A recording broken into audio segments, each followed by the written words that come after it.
Hey, Vanna.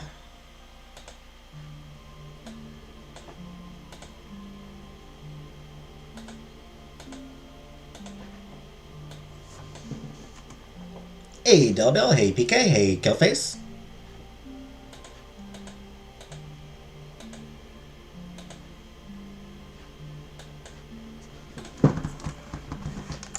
One second here.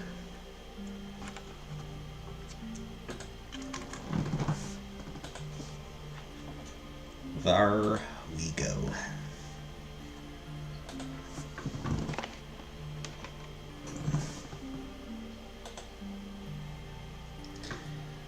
There we go. I just had to, you know, update stuff. Just had to update my description.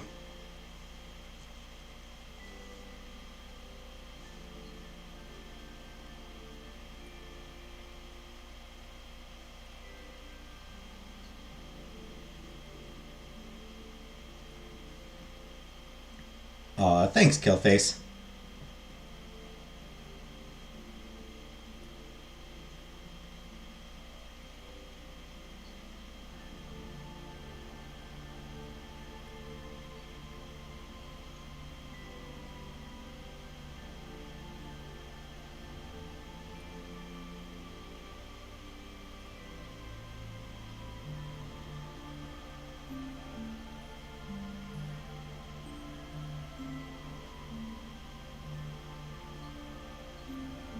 First day Fisher's Game. I mean, it's not that long.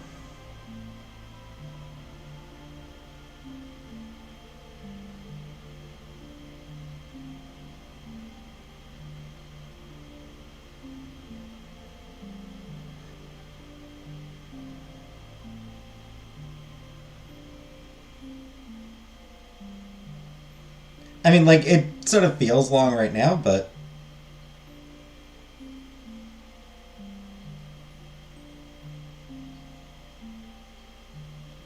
I don't think there's I don't think there's too much more left to it. Playing for 10 years? Well, it hasn't been that long.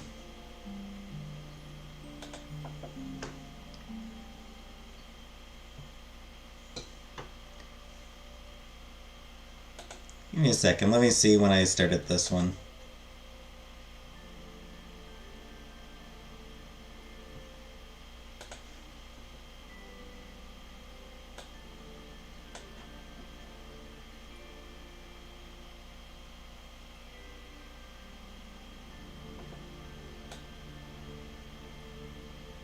December 14th, so it's been 2 months. We've been playing it for 2 months now. I think I might have missed a few episodes of it in my playlist. I'm gonna need to go through and make sure that I've got all the episodes in my playlist for it. Hey, Jordan. December 14th, so it's been 2 months. Hey, Joel. Not as long as Cove. Exactly. Cove was a long time. Cove took a while. Doing chores for folks? I mean... Well, no. I mean, there's like 2 episodes. Like, the first 2 episodes entirely were about figuring out how to escape our incestuous father.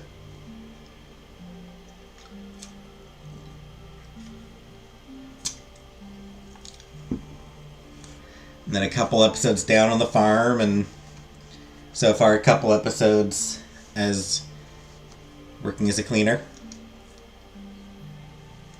Or working at the castle.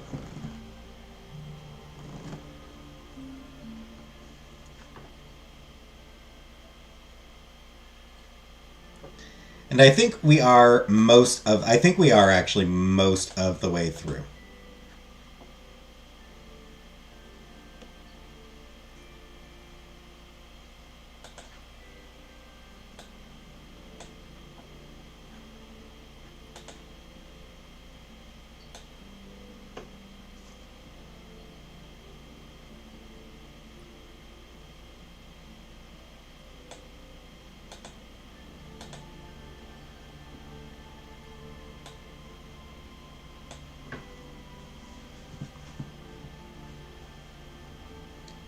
I haven't paid attention to this one.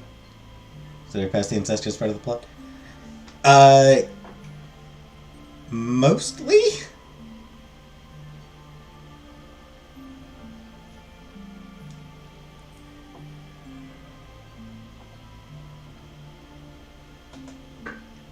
I feel like the answer to that is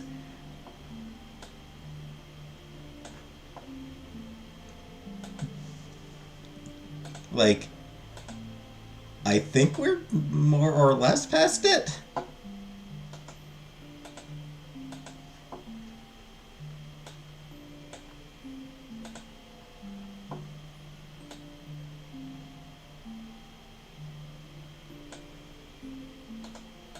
It's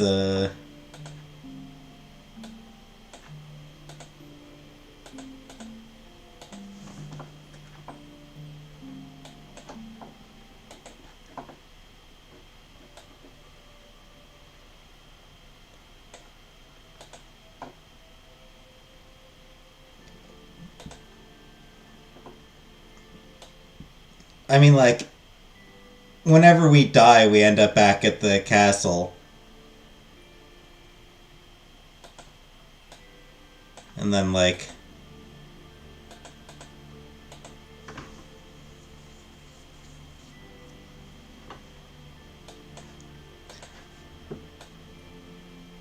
well, nah. Nah, I think we're basically past the incest. We lost that. I know. My internet just cut off. My internet cut off for just like a few seconds. Yeah, one of those things like, 15 seconds. My internet cut off for like 15 seconds.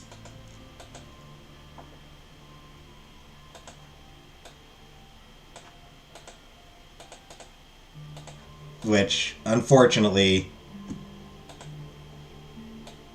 for some reason, whenever my internet cuts off during a live, it does not automatically reconnect afterwards.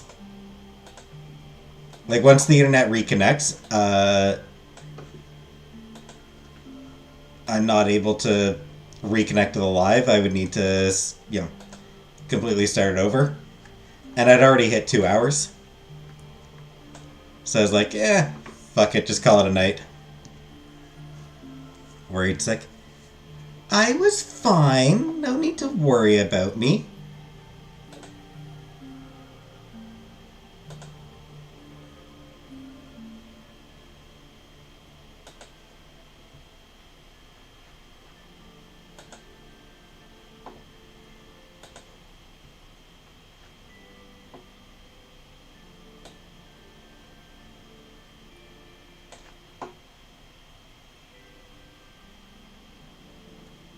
Okay, I am going to need to figure out how to edit this playlist.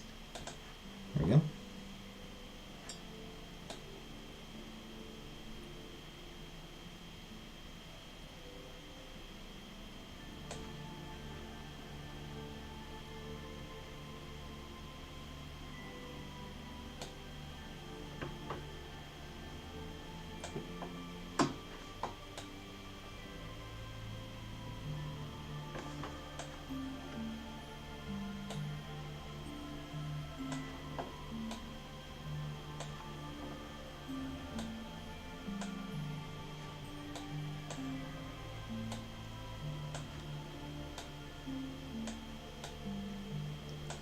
Answer question. Oh, sorry. What was my opinion on the Vosh? I have no idea what you're talking about, Killface.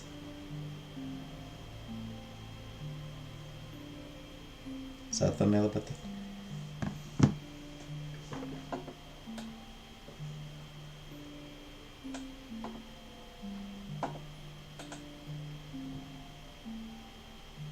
Like, I guess my opinion is that lolly shit just really weirds me out and I don't really get...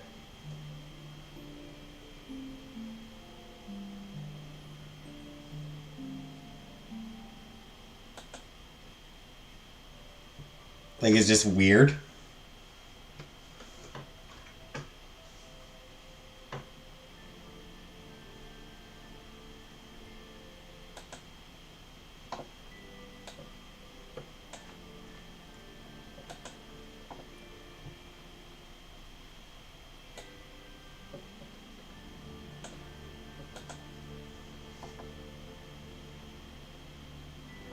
Like, it's just the weirdest fucking thing.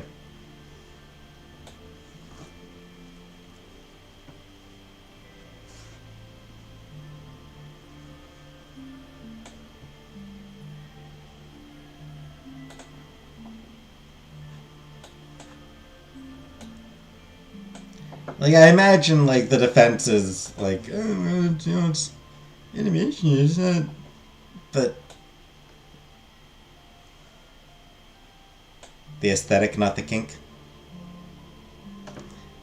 Even the aesthetic weirds me out, like... The whole look as young as possible, like, try to look underage, like... No, look like a goddamn woman.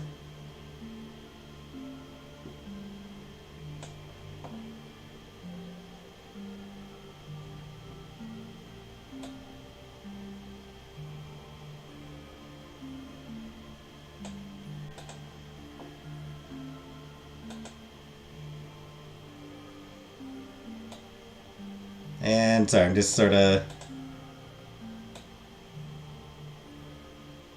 Alright.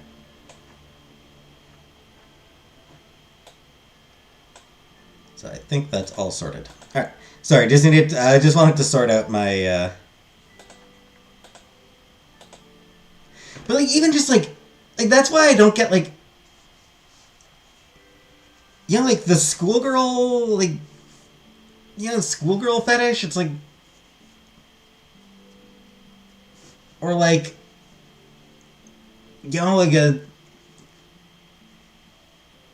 woman wearing like a schoolgirl outfit and like pigtails, and it's like, no, that's creepy. Hey, Cassie.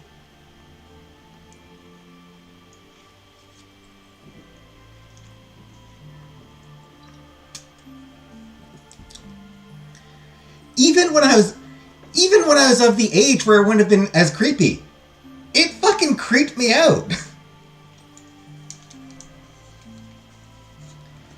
Even when I was 16, it was weird to me.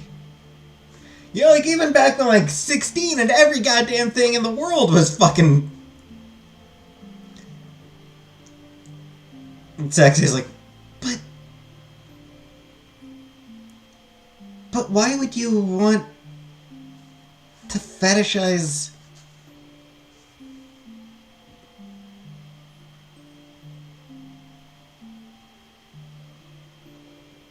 Why would you want to fetishize shit that's associated with being a kid?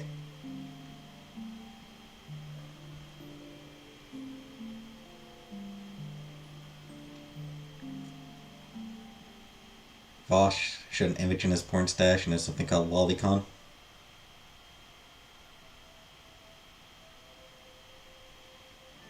Yeah, like I have heard of just anime children in sexual situations. Yeah. Yeah, like I have heard, and like it's one of the weird things I find. It's one of the things I find weird about some anime as well.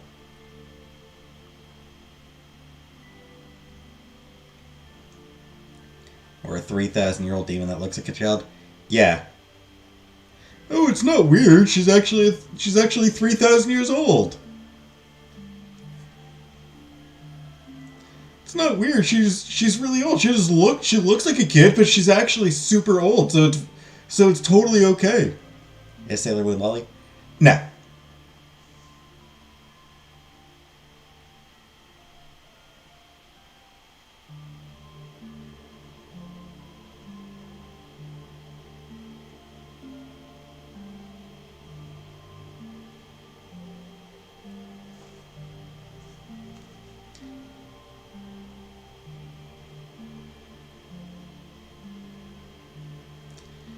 No, because I mean,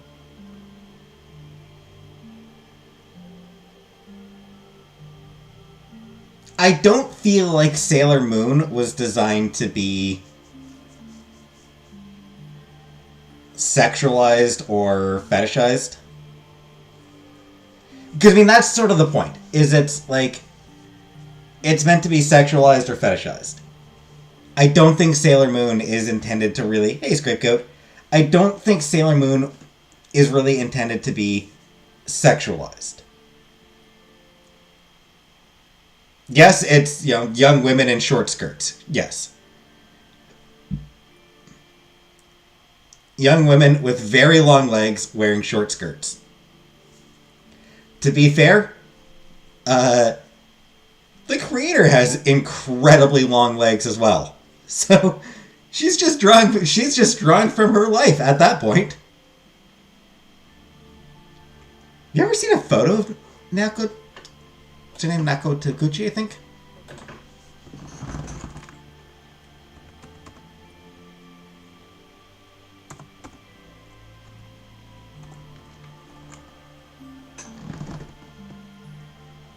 Yeah, like, there's a photo of Naoko Takuchi on a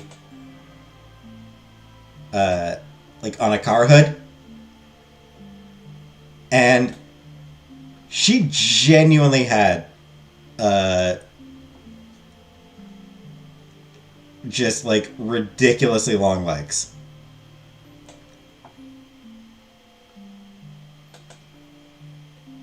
She's got gams on her.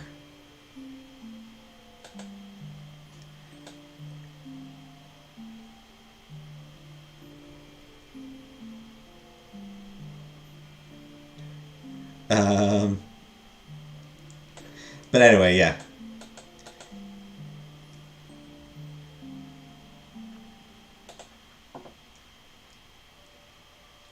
It's a drama I have to watch now that Chantel's so boring.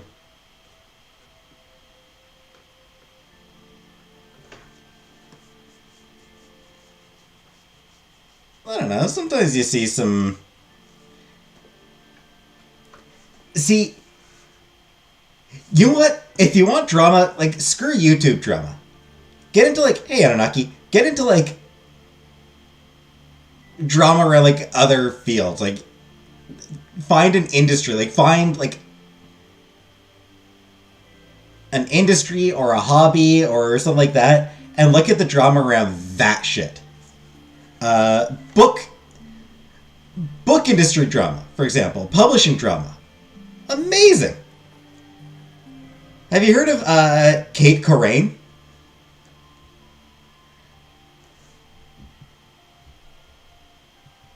This debut author.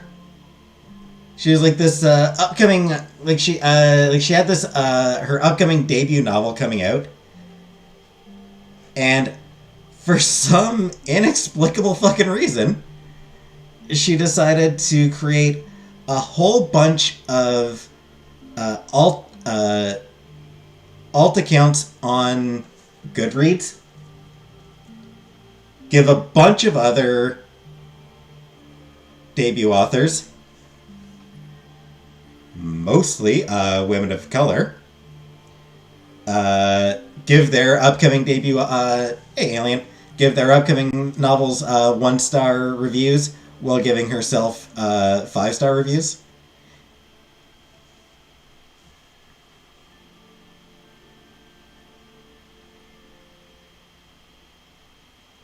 Chantel dedicated cold water to comic book. Aw, that's nice of her. It was wild. So yeah, Kate Corain, wild bullshit.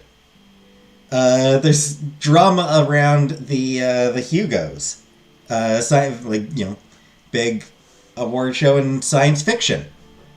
Sci-fi and fantasy, I should say. Big sci-fi fantasy award, the Hugos. Ton of drama around them lately. I've heard that knitting. From what I've heard, drama in the knitting community is fucking insane. So never mind the YouTube drama kill phase. Just pick a topic and look into drama around that topic. Because you'll find some, and it will be the most baffling shit you will ever see in your life.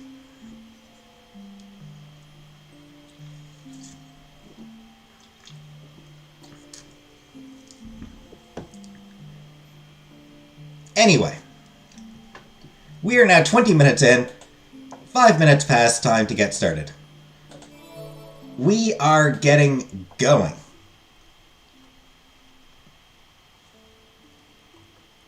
Knitting drama. Yeah! It's a thing, Alien Tourist. Fucking knitting drama of all things.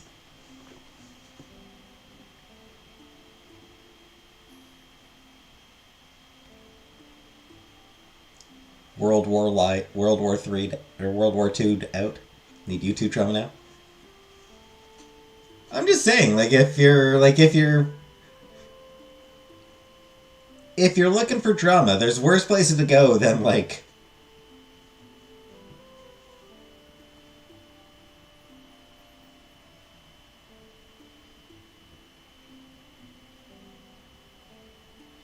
comic book drama or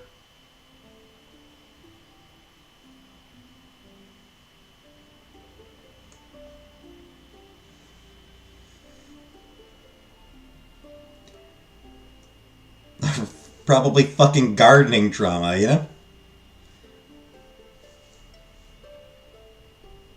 Anyway. King Cobra just let a fangirl come visit him for a week? You want to cause drama with me? She was no longer anyway. Playing Zelda right now. I'm on the last boss of the game, but I need to collect a ton of shit before I can beat him, so it might be a while. Cool.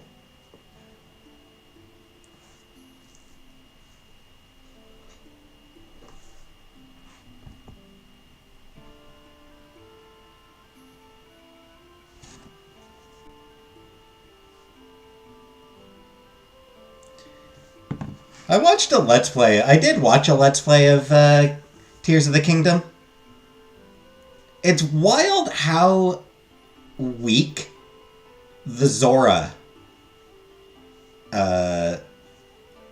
section was. Hey, Big Turks.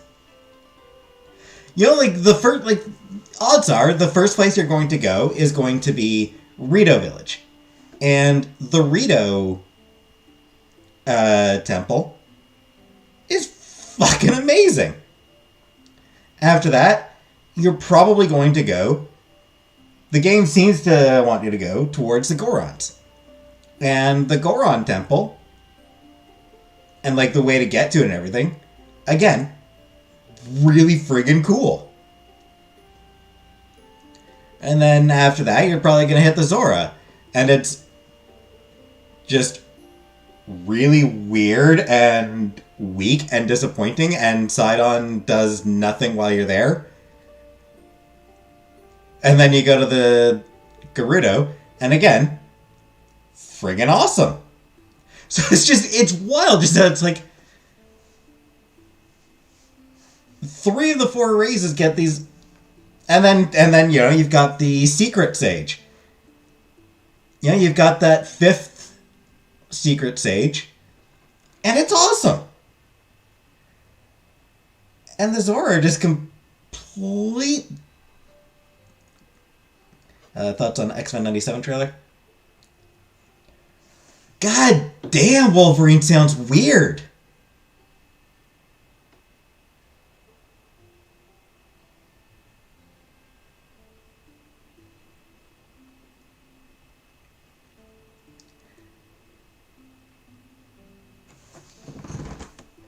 It's just...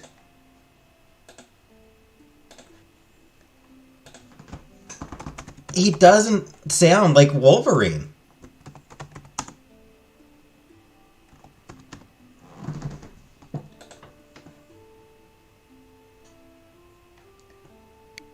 Even though they've got the same actor who did him back in the day.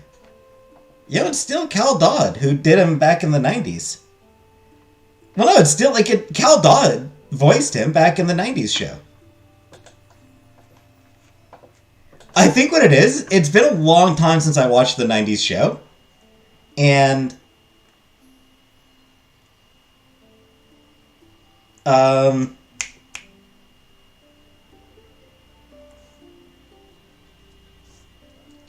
other people have voiced Wolverine since then. And have become significantly more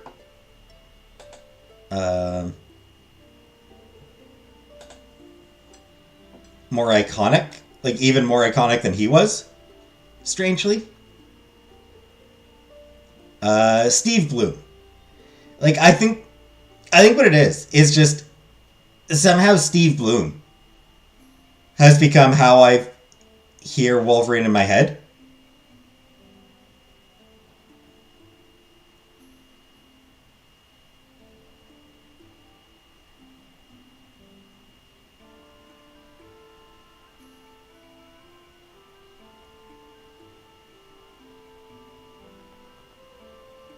Maybe because he voiced him in the X-Men Legends games, and he's voiced him in other stuff.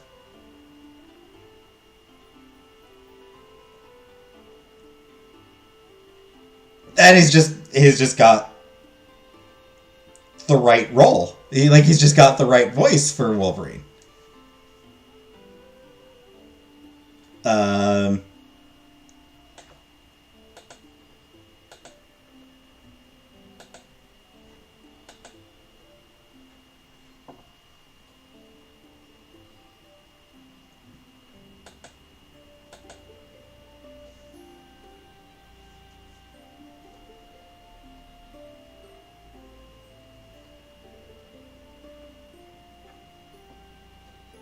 Who voices Magneto? Did Matthew Watterson? I don't remember if he voiced him in the original. You're up. Puff the Lizardtide? Not playing the new one yet? Playing Skyward Sword? Ah. Oh, you're playing Skyward Sword.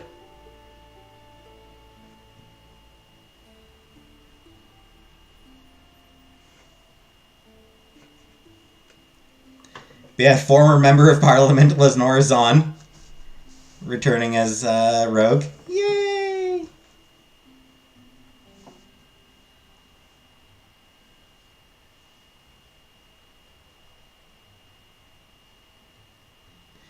Weirdly, I think who voiced Cyclops in the original cartoon?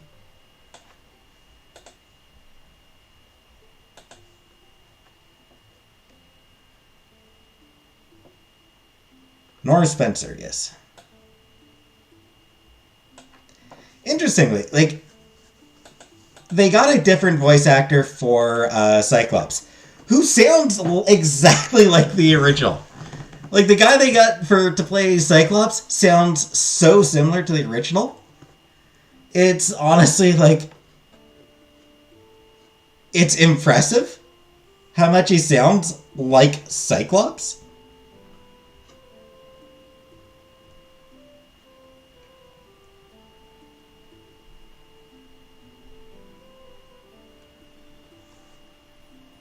At least he didn't die at the bog.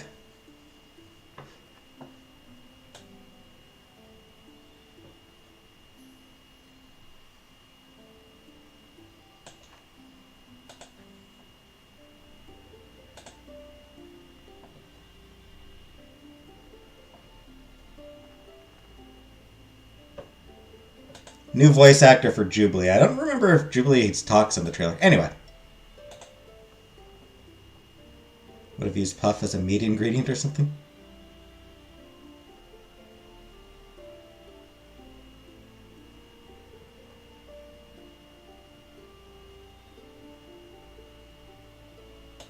Anyway. On to the game, because we're like half an hour in. Half an hour in and I haven't even started. So, the game.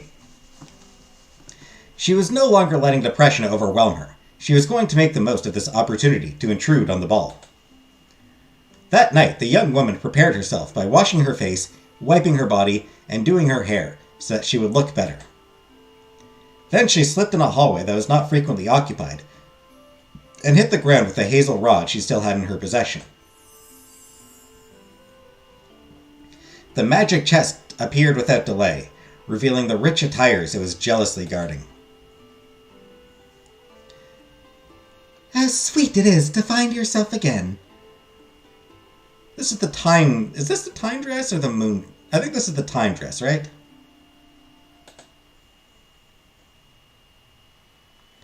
Without further ado, Kiana donned the dress the color of time and headed for the hall where the ball was taking place. Hey, comic book. Oh, new file.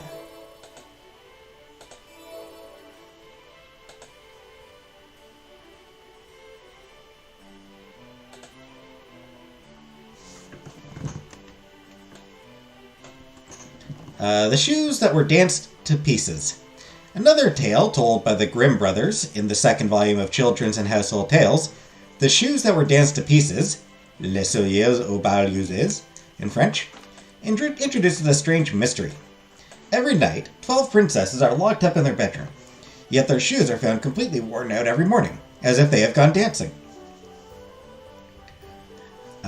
Mystified, the king promises his kingdom and the hand of one of his daughters to whoever can uncover their secret, but nobody manages to until an ordinary soldier tries his luck. On the advice of an old lady who gave him an invisibility cloak, he pretends to drink the wine offered by the princesses and discreetly follow them through a secret passageway. That is how he discovers that they are going to an underground kingdom every night to have fun, hence the worn conditions of their shoes.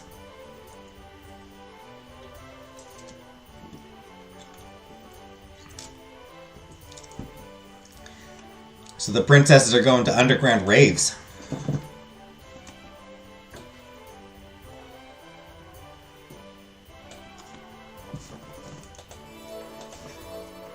Everyone let her by, including guards and retainers, for nobody recognized her. She was indeed mistaken for a great princess, as she had regained her bearing and confidence.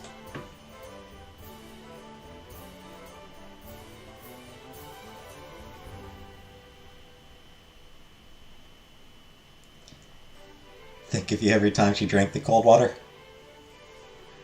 All the guests present were astounded by the beauty of the lovely girl, and there was not a single noble who was not enticed by her supreme charms or the magnificence of her attire. Griselda himself noticed her. Never has there been a more beautiful creature. I need to take her as my wife. The Ball Achievement. I just got an achievement called The Ball. Achieve my balls.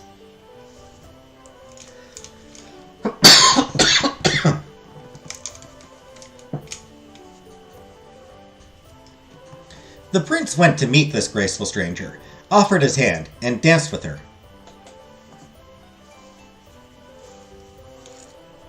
He did not even want to dance with another woman, and always kept Kiana's hand close.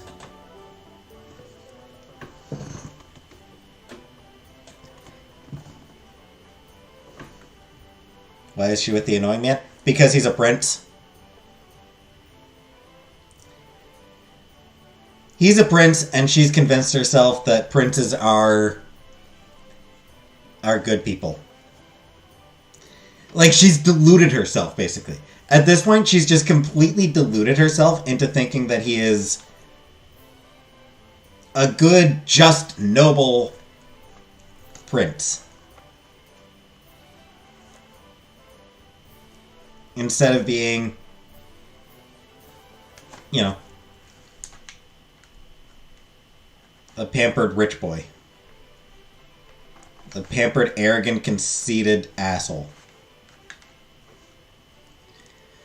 He spent the evening courting her in the most pleasant way possible, and she slowly felt her heart yielding to the 1,000 gallant remarks he was making.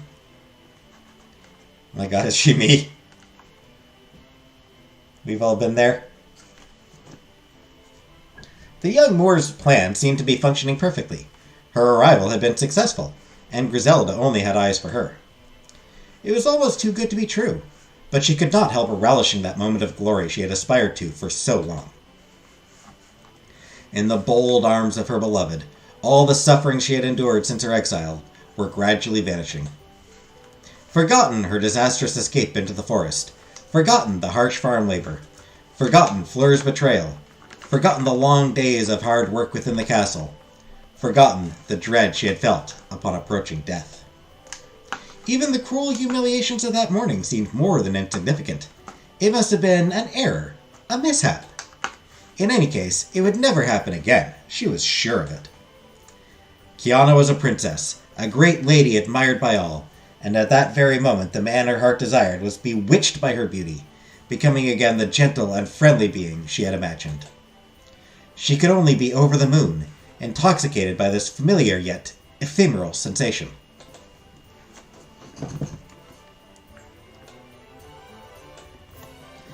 Ah, how charming you are! Are you from this kingdom, mademoiselle? For I have never caught sight of a creature such as you at the court. I am not from your estates, my lord. In fact, I come from a distant land. You therefore must not be surprised if you have never seen me before. And where are you from? The young Moor was going to share the story of her exile with Griselda when she realized that it was the perfect opportunity to innocently take revenge for the mistreatments she had received. Instead of mentioning her father's kingdom, she thought it best to give him a little clue. I am from the kingdom of Spur. Thank you, mademoiselle. There go the violins again. Would you do me the honor of dancing with me once more? With pleasure. You hate his hair? Kinda. He does have a queer haircut. But, like, not a good queer haircut. You hate his hands? Yeah.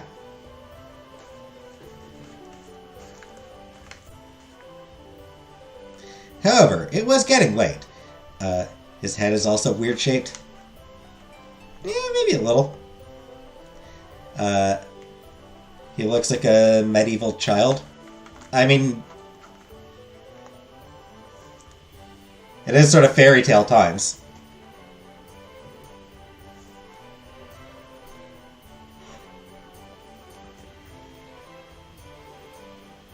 He looks like he smells like milk. I hate his skin tone tights.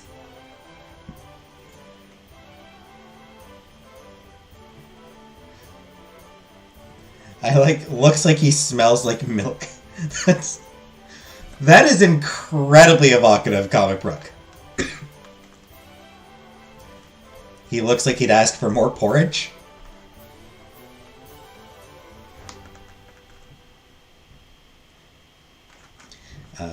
However, it was getting late, and the heiress was worried that Bertha or one of the servants would notice her absence.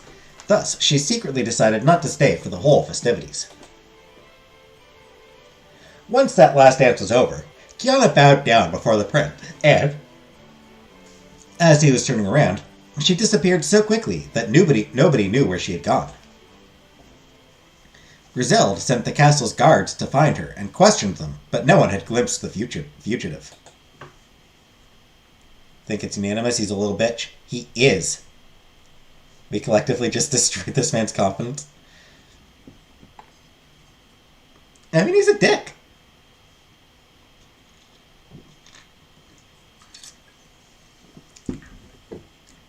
And for good reason. She had sneaked outside, darkened her face and hands, put on her coat, and had become donkey skin again. Thus she went back to her small room at a slow pace, without any worry of being exposed. Once again that night, she closed her eyes while dreaming about her future wedding with the prince, and she fell asleep with a pleased sigh.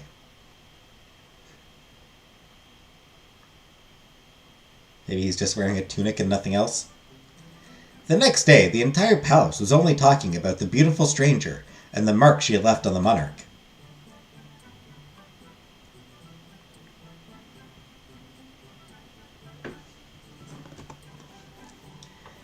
Feet, for all the feet fetishists out there. I know I have feet fetishists in here. So there you go. While going to the common room, the young Moor overheard some retainers whispering.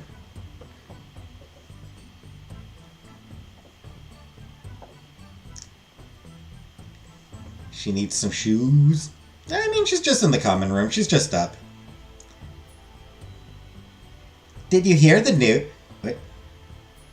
Did you hear the news? The one everyone's talking about? You only liked soft feet? Don't call me out like that. The ball, you mean? Of course. Our Lord Gazelle has been asked to get married for months now, so it's natural that his attraction to a woman would cause a commotion. What's more, this maiden is rather mysterious. Leaving right in the middle of the ball, we had never seen anything like that before. It may have been a fairy taking on the appearance of a noblewoman out of love for the prince. Her spell's magic eroding little by little, she would have fled for fear of him finding out who she really was.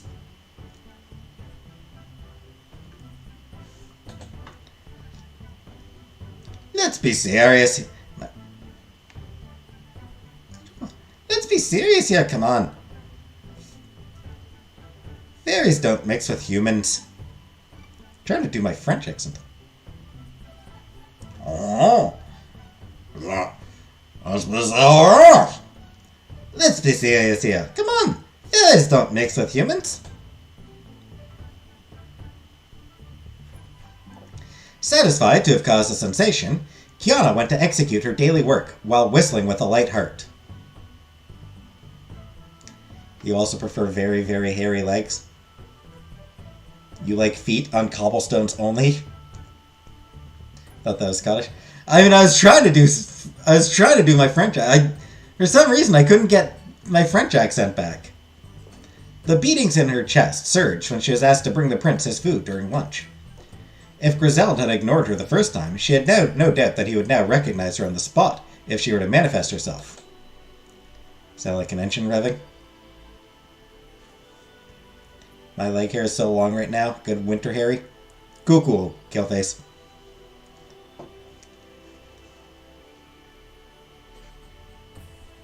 While there's not much snow here, it is kind of chilly. It is kind of cold outside, so, not much snow, but still worth having some protection. Thus, she committed to do it with enthusiasm, convinced that it was her chance. Do you consider the use of the term goblin to describe a Jewish person to be anti-Semitic? Hello, Rebecca. The answer is yes. I do find that to be anti-Semitic. That said, if you're using goblin in the same sort of context that you would use for a non-Jewish person, then that's different.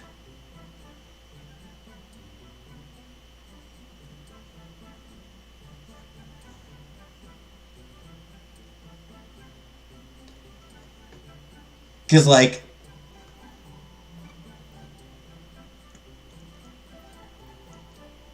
sometimes a person is just a weird little chaos goblin.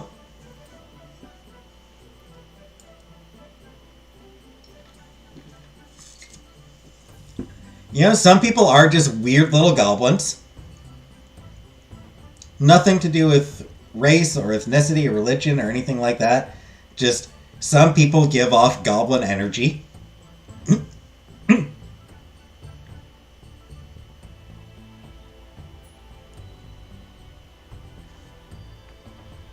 nice winter's bush. Want to lick it and feel the reverse of what a cat does.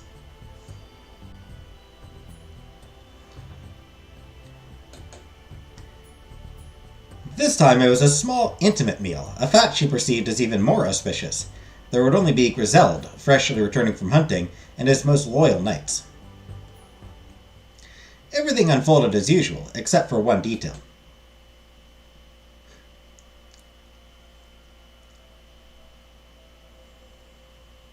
Which of you here has ever heard of the Kingdom of Spur?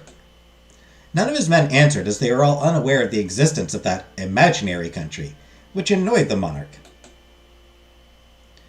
Come on, this is ridiculous! I have browsed through all the volumes I have on hand, from the beginning to the end, but nowhere is that country mentioned.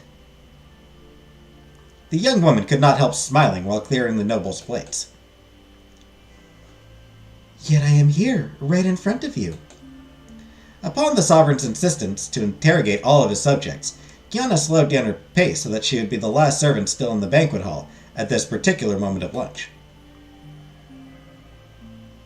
Hey, color purple. Gathering all of her courage, she raised her head and opened her mouth to intervene. My lord, I think I know the answer. If you promise to trust me, I will help you find the woman you are looking for, and... Griselda curtly interrupted her. Silence, foolish girl! Where would you have found the way to know that? A simpleton like you who does not know how to read nor write? Just promise me to put some trust in me, and you will be satisfied, I swear. Be quiet, you nasty prater! Who gave you permission to speak in the presence of your master? My apologies. I will keep quiet if you wish so, but I would gladly give all my blood to bring back a bit of happiness in your eyes. The softness in her voice completely eluded the prince, who only became more exasperated by the heir's solicitude. One more word, and I will choke you at once. I was merely worried about you, my lord. Griselda jumped from his chair with a menacing look.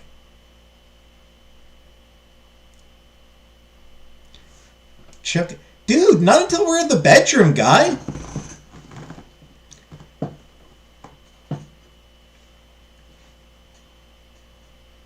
We need a little foreplay before we get to the choking.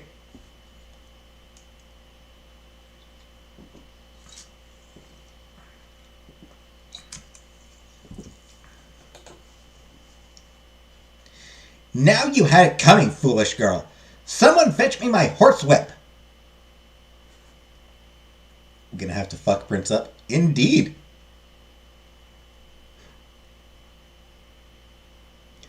As Kiana was standing still, frozen on the spot by the horror of the situation, he walked towards her with a sardonic grin. One of the squires present handed the horsewhip over to him, and she could only keep her eyes wide open. The man she loved so much, the man with whom she had languorously danced the night before, that same man was at that moment raising his arm to deal with the first blow. A crack resounded. The young woman touched her cheek, reddened by the leather, and flinched. The nightmare was starting again, but it was not over yet. I am going to teach you a lesson that you will never forget, scullery maid. For daring to defy your master, you will endure 20 whiplashes.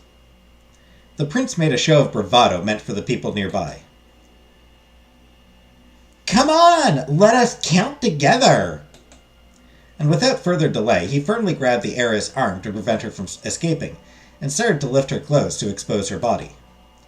She tried to struggle, to run away, but the bloody prince's grip was too strong, and she was scared that any self-defense act would backfire.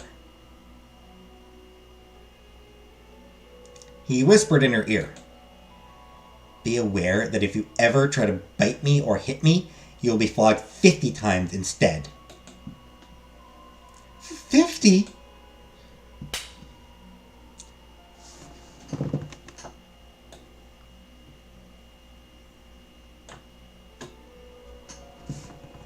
So I just want to show the full image here.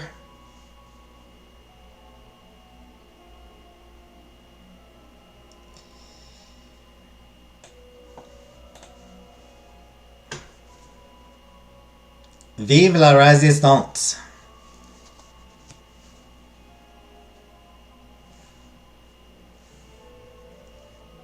Liberté, égalité. Or what is it? Liberté, fraternité, égalité? So, amid general laughter, Griselda hit her with his horsewhip 20 times. With obvious sadism, he was enjoying her cries and continuously trying to multiply them tenfold by lashing harder, by lashing faster. The more she screamed, the more the knights who were still sitting down were snickering. Bit by bit, she was becoming unable to process the extreme torment inflicted on her. She still felt that harrowing burn, but its psychological impact was not the same anymore, as if her mind had switched off, as if she was dead inside. Somewhere, deep down inside, something had been lost forever. And never again would she be able to regain that innocence that had been characteristic of her, that naivety that Nahima liked so much. She only vaguely remembered what ensued. She had not been able to hear the end of the countdown. Her ears had sealed themselves at the same time as her soul. She had not resumed her service either. She had left the banquet hall in a deplorable state as soon as the prince had released her, passing the retainers she was usually working with in the process. What'd she do? Basically, like, the prince was asking his knights if any of them had heard of the Kingdom of Spur. She said that she could help him find the princess he liked. Basically, she offered to help him.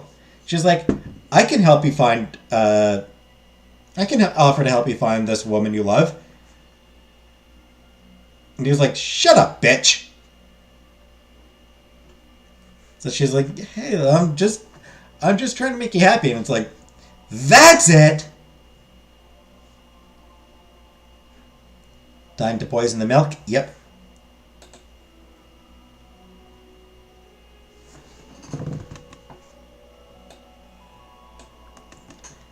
Like, that's basically what it came down to. How does he not know it's her?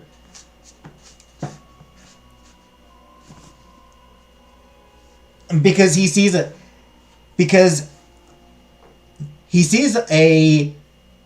servant woman wearing a donkey skin, and he does not pay any attention to what she looks like. She's a servant woman wearing a donkey skin.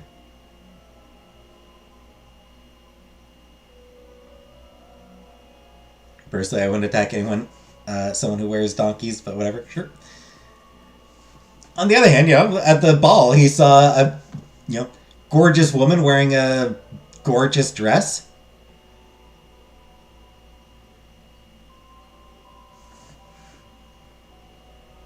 Immediately assumed, oh, she's someone special. She's someone worthy of my attention. So he hasn't looked at her face the entire time? The whole time? I mean, honestly, probably not. His eyes just probably just sort of like glaze over her face.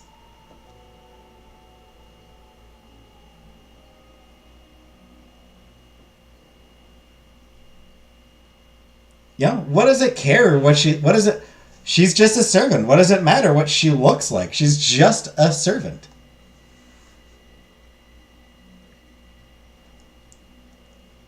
She had dashed across the castle without stopping, not even when she had heard her name. She had taken refuge in her attic room, where nobody would come fetch her. He has to not recognize her. She evades detection everywhere else. Alone in that tiny dwelling, she adjusted her disordered clothes and realized at the same time that there were reddish marks on her arms, legs, and back. The horsewhip had marked her body and soul for life. Humiliated, bruised, the young woman could not hold back the flood at the edge of her eyelashes. She burst into tears. He wouldn't know the woman he loves' face? No.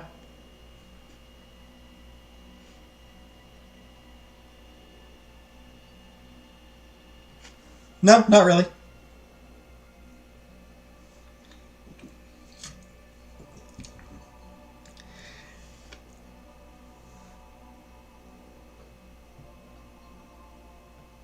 Because frankly, he doesn't really love her. He loves the idea of her.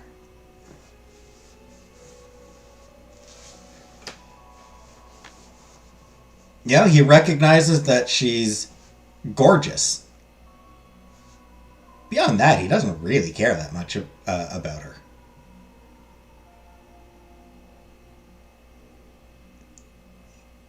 He cares that she would make him look, that having her next to him elevates him. Like, that's sort of like, the fact having her beside him would elevate him is what he cares about.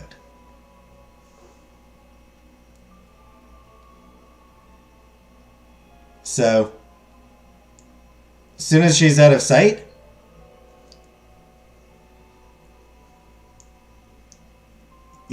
he doesn't remember the details about what she looked like. He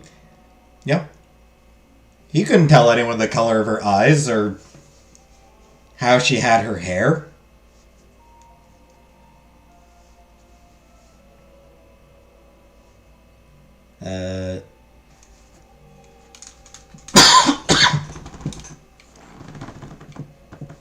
Well, I mean, I don't put her name in my contacts.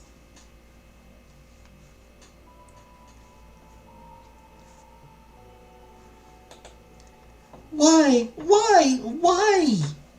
She screamed and cried for several long minutes, externalizing her distress as she had never done before.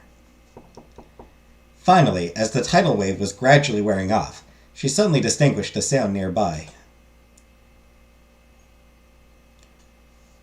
Furry little animal? It's me, Bertha. May I come in? Unable to respond, Kiana let by a long silence broken by tears.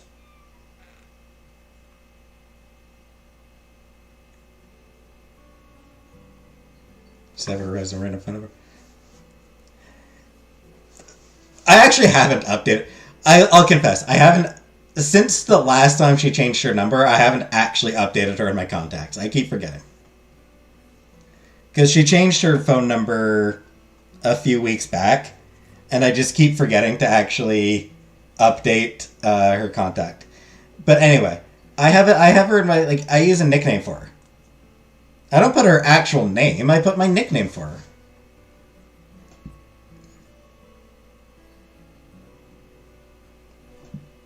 The door's creaking revealed the concerned face of the cook, who was slowly entering the room before sitting next to her. You passed me by earlier, and I could see clearly that you weren't doing well. I know I've already asked you this question yesterday, but did something happen? You can talk to me, you know. I may not be able to do much, but I'm willing to help. Moved by her benevolence, the young Moor carefully looked up in her direction and discreetly sniffed. The prince, yesterday and today, he hit me. What? Oh, donkey skin, what happened exactly?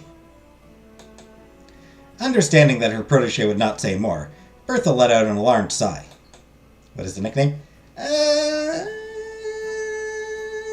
Yeah, I'm not going to say. It's okay. You don't need to tell me the full story if you don't want to. Just know that I'm with you. Thank you. Without a word, the cook took Kiana in her arms and stroked her head, which did her a world of good. She found in that display of affection the solace she so badly needed in such a difficult moment. It is not best friend, no. As she was gradually calming down, her mentor spoke. My poor child. I wish I could promise you that it won't happen again. Unfortunately, it's not the first time Lord Griselda has acted this way. What do you mean? The prince is regularly subject to uncontrollable fits of anger. It has been going on for years, since his childhood. Even then, my master had told me about it. How so? The prince frequently lashes at his retainers at the slightest vexation. He only keeps the image of a young, attractive man because his victims are often too scared to speak out about it to anyone at all.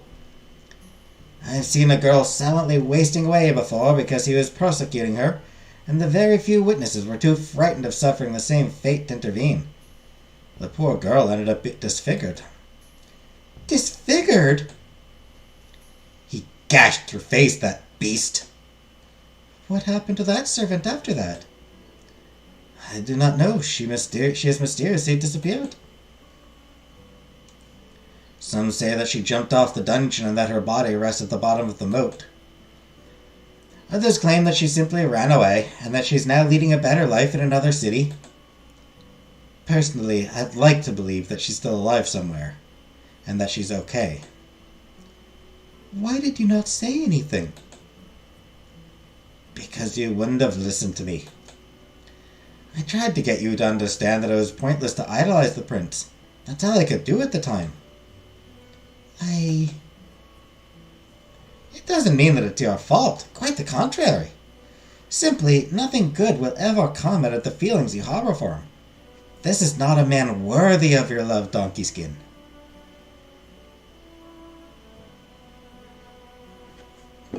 Say it.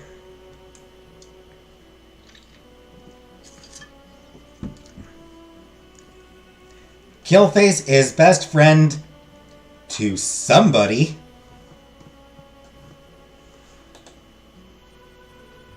After some comforting words, Bertha expressly asked the young woman to rest as she was leaving the room.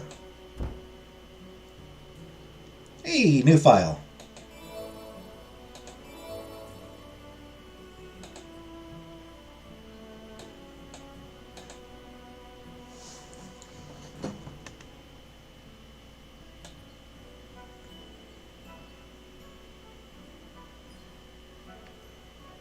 That's a cool image. You read it wrong? No, I read it right. I just added extra. I like this drawing. Bluebeard.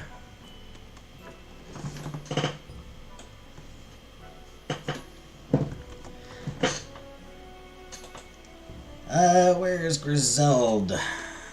Griselda. Here's Griselda. So yeah, Prince becomes certain that Griselda is the ideal woman. Day of wedding, married. Right. So Griselda's the story where Prince finds a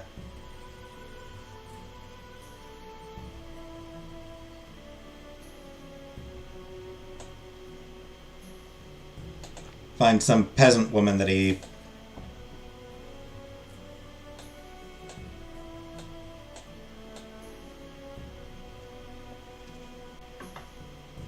That's right, yeah. Finds a shepherdess who's beautiful and kind, and he decides to marry her. You added unnecessary hurtful words. So yeah, they get married. So unfortunately, the idyllic wedding hardly lasts. Indeed, Griselda turns out to be such a good princess that her husband convinces himself that it is impossible for her to be genuine. Thus, he starts tormenting her by locking her up in her room and by asking her to return all the gifts he has given her. Since she complies without batting an eyelid, he decides to be even harsher and takes away their newborn child while proclaiming that they can never receive a good education with a mother like her. The princess obeys again regretfully. But it is not enough yet, so he goes as far as pretending that their little girl, who he just entrusted to a monastery, has died. Griselda is devastated, but she does the best she can to console her spouse, who she believes to be as sad as she is, and it calms him for a while. 15 years later, the king learns that his daughter is in love with a young noble, and decides that this is a perfect opportunity to turn their wedding into an especially perverse deception, supposed to prove his wife's goodness. Without telling any of the concerned parties, he publicly announces that he is going to marry the young girl, and repudiates Griselda on the pretext of not being worthy of him. The day of the wedding, he goes to find her and asks her to take care of the bride, which she does obediently. She only begs him to be kinder with his new wife than he has been with her, but he rebuffs her. Finally, when the time comes, he publicly tells the truth, and Griselda is canonized as a model of virtue, while the lovers reunite with relief. Jesus Christ!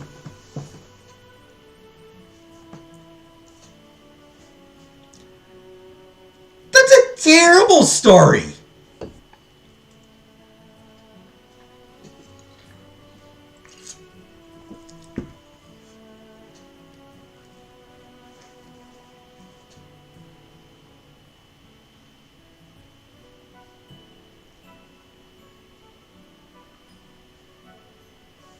God damn!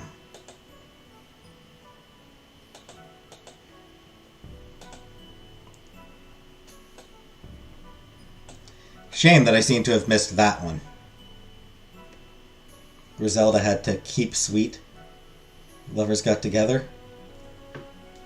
As a whole United Nations of red flags. Yo, like, it's a sweet story, yo. Prince doesn't trust women, meets a kind shepherdess, decides, you know what? This regular woman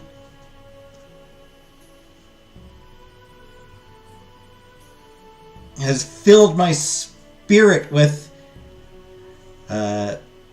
hope, and and love. I'm gonna marry her.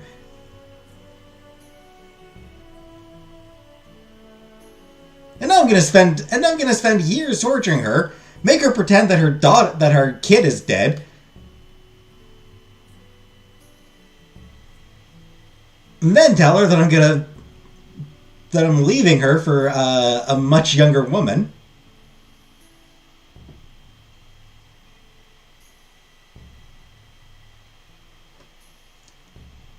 Like Griselda even says, like, you've been a real prick to me. I hope you treat this lady better than you treated me. And then he reveals it was all a lie, that he'd been lying to her for years, and that it was all a test. And she's like,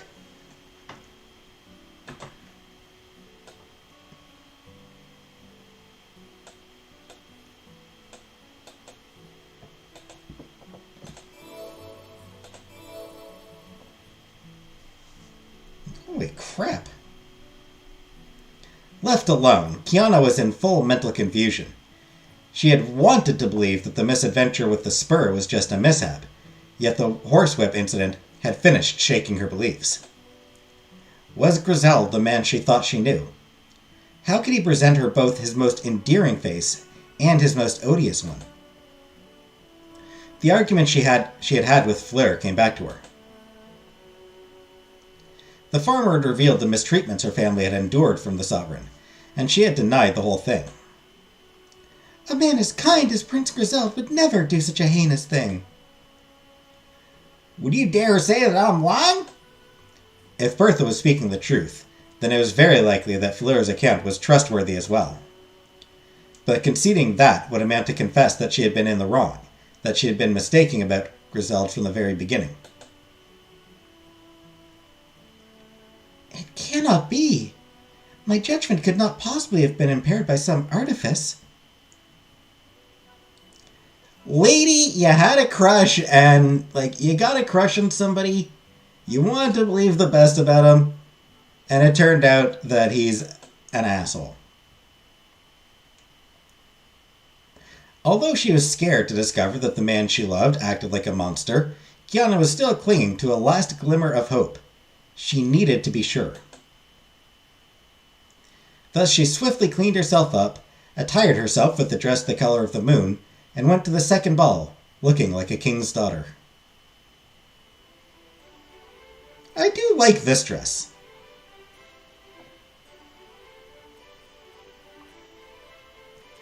Just like the night before, her entry caused quite a stir, and the guests admired her rich garments.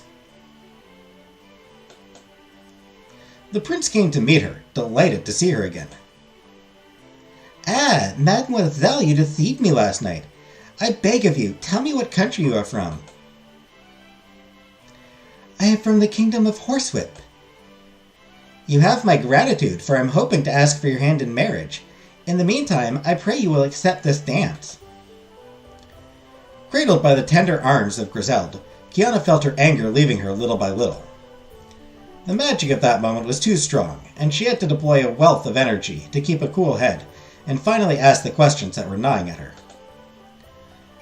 My lord, I would like to know more about you and your way of governing. How are you reigning over your subjects? One odd question. Do you think women who like non-trad men are queer? No. No, not necessarily.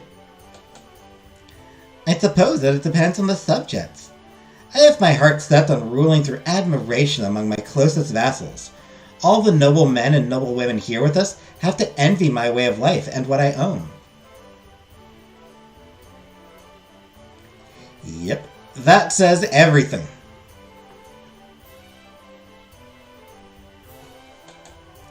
I need to embody perfection and force them to surpass themselves in the hopes of achieving something comparable one day. What if the man is queer? My. This is a truly interesting way of governing. What about your other vassals, then? The farmers, the retainers, and the artisans, for instance. The young man pouted and briefly shrugged. I hardly concern myself with what the masses think of me. I confine myself to maintaining order, as any good king has the duty to do. Does this mean that you are willing to resort to physical abuse and torture, if necessary? To maintain order? Naturally. Society has assigned roles to us, positions. Everything must be in its proper place. Thank you for giving him a lisp. I mean, everyone questioned at the time. Everyone at the time was like, why are you giving him a lisp?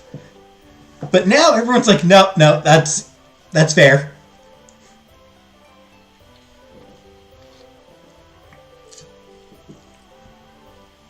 I was just typing.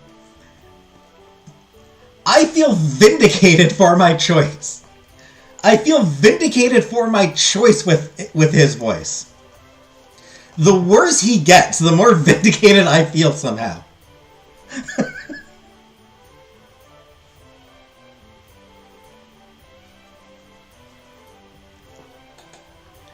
As king, it is my duty to sit on the throne and live that desirable life of luxury. Likewise, peasants are born to serve me, and they ought not to rebel. A servant who would not know her place, who would call my status into question, needs to be punished. The heiress shuddered from that mention. Griselda was clearly making reference to what had happened during lunch, but he did not seem to show any remorse. Worse still, it appeared natural to him. He thought he was well within his rights. I see. Uneasy, the young Moor progressively became dead silent. She only responded to Griselda's courtly speech with weak smiles, and was already feeling out of place. Suffocating, she resolved to leave the ball prematurely. Once the dance was over, she disappeared so quickly again that the prince could not figure out where she had gone. Kiana returned to her bedroom in a miserable mood.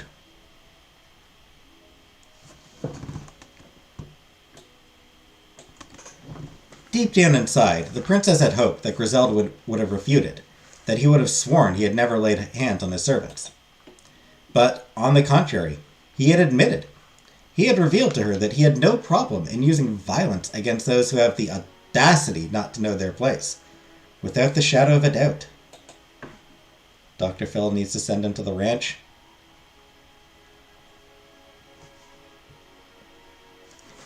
Yeah.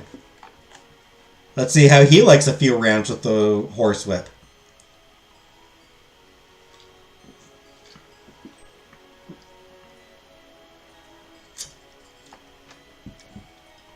Paradoxically, she should not have seen anything wrong with that. After all, she had been raised with similar ideas, with the certainty that servants were merely objects, that it was possible to treat them as they see fit. But she had gone through the looking glass. She had experienced the life of a retainer. And above all else, she had been beaten up.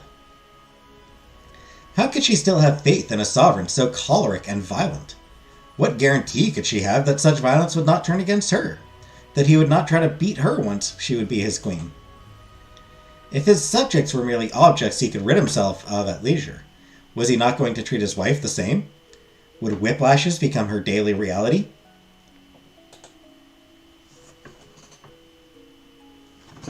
Yep. That is entirely accurate.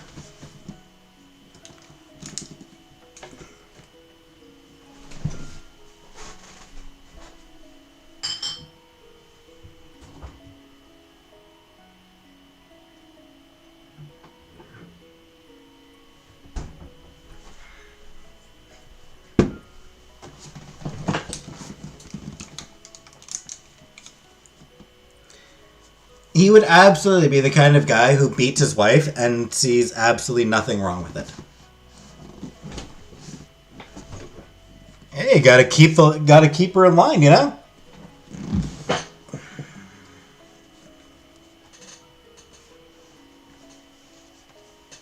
It was with that visceral anguish in her stomach that Kiana laboriously fell asleep.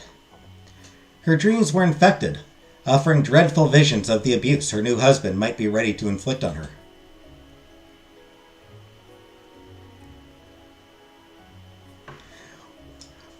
What actually makes it all even worse for her is that he's probably still her best opportunity.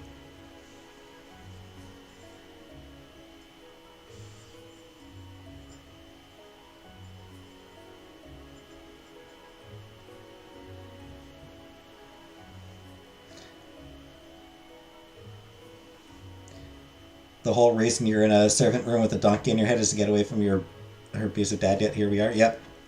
But like, what's shitty is that he's probably still her best chance at like, because I mean, she is a princess, you know.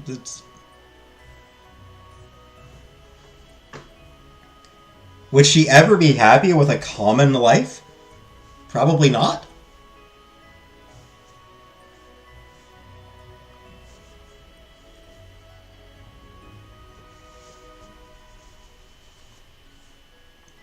The following day, she was on everyone's lips. In the common room, in the corridors, in the kitchens, in the courtyard, everywhere the retainers were wondering about that mysterious maiden who neither wanted to say where she came from nor who she was. However, contrary to the day before, the princess did not get any pride out of it. She stared at passers-by with apathy and politely declined to join her comrades. She was feeling empty, unable to play a role. Remarks were not long in coming. Say, Donkey Skin doesn't look good today. Maybe she's put off with the fact that Griselda is expressing interest for a princess. She's always had a thing for him. I can understand. I'm sure some girls would love to be in the strangest place as we're speaking. Kiana gave a sarcastic smile. She felt as if she was dying inside, and at the same time she wanted to roar with laughter. Her mind was writhing in despair. If they only knew. Versus being married to a misogynistic yeah, like it's a shitty situation. She's like, she is in a situation with no good and with no happy ending. Hey, Scrapecoat. Like, the happiest possible ending is that she marries the prince and he dies soon after. Like, that is the best possible outcome for her. Is that they get married and then he dies in a hunting accident. You know?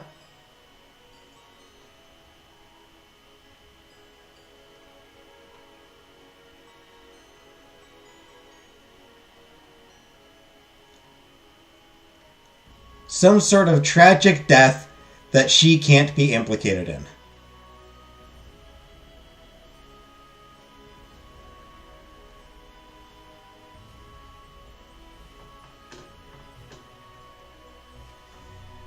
Nobility is immunity. Pretty much.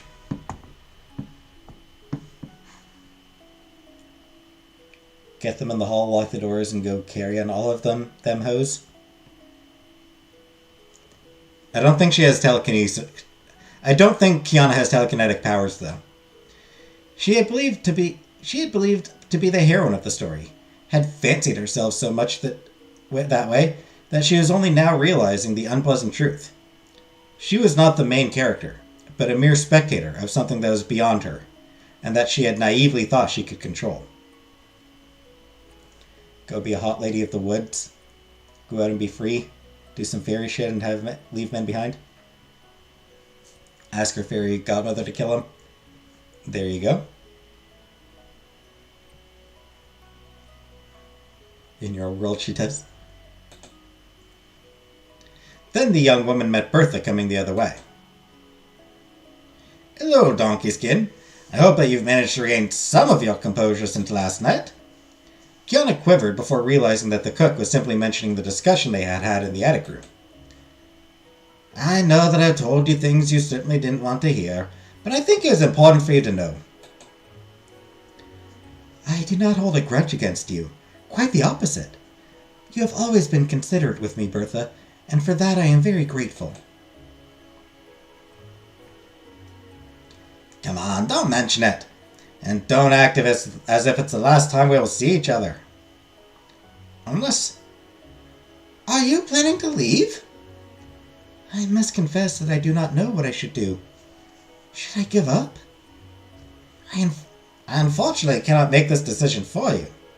If you need a piece of advice, I would tell you to put an ultimatum in place.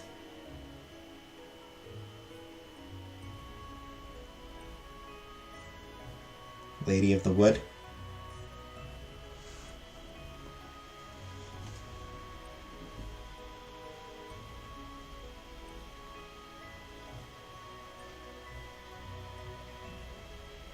Lady of the Wood sounds like a... Lady of the Wood sounds like it could be a euphemism for a prostitute.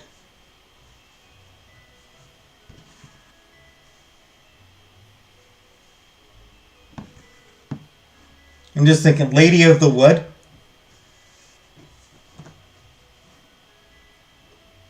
That sounds like it could. That sounds like it could be a something you would call a prostitute.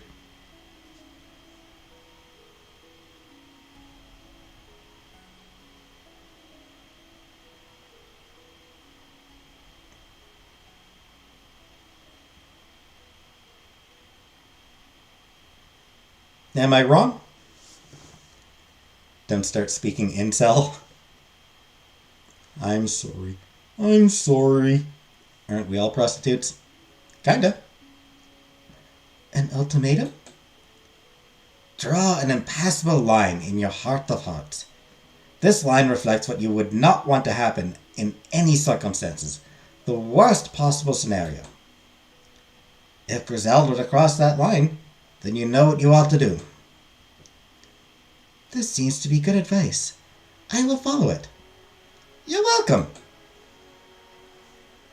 It's offensive, crass, and 100% accurate.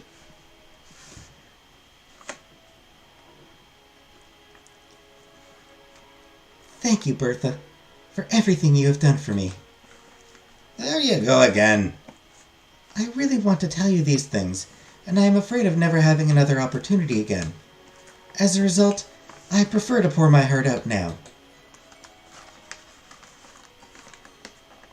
I do it so I can set my own hours. Oh, so sweetheart. The woman held her protege in her arms with tears in her eyes. Know that I'm proud that you've been my assistant, and that I'm very happy to have met you. So don't do anything stupid, okay? I do like a flexible schedule. Nah.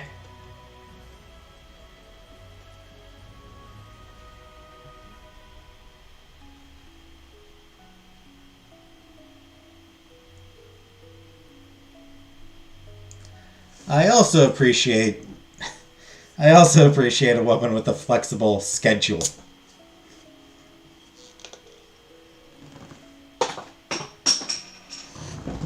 Dang it. It landed in the garbage. 1 second. There it is. There it goes.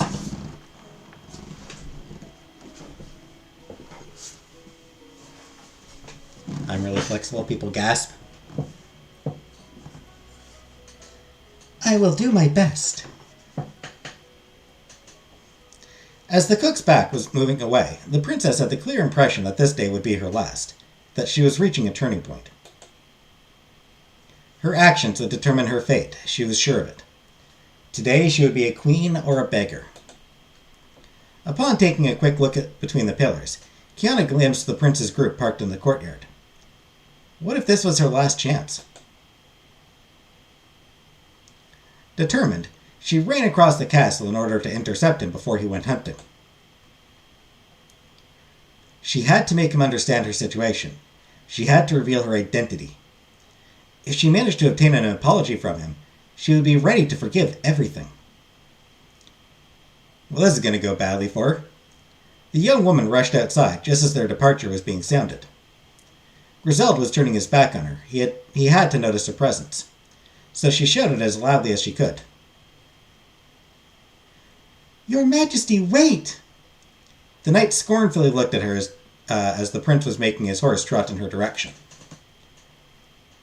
The servant from last time again. What does she want this time? Without losing her countenance, the heiress continued. Majesty, There is something I must confess to you before you leave, something of the utmost importance. However, she did not have the time to tell him that she was the girl from the ball, because the Lord's intimidating shadow was looming over her.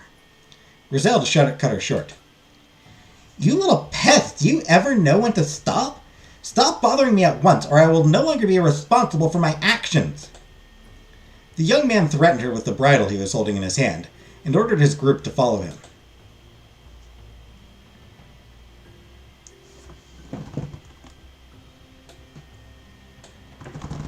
All went away while mocking her, and Kiana could only look down and clench her fists.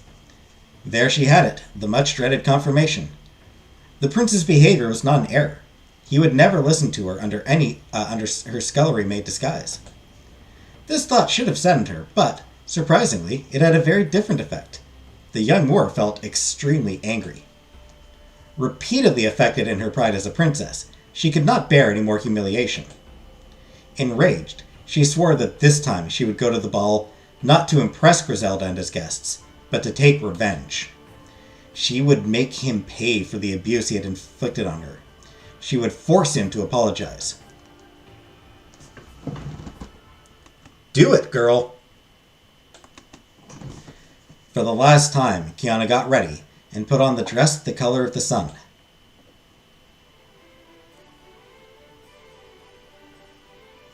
She hurried and made her entrance shortly after, to everyone's admiration.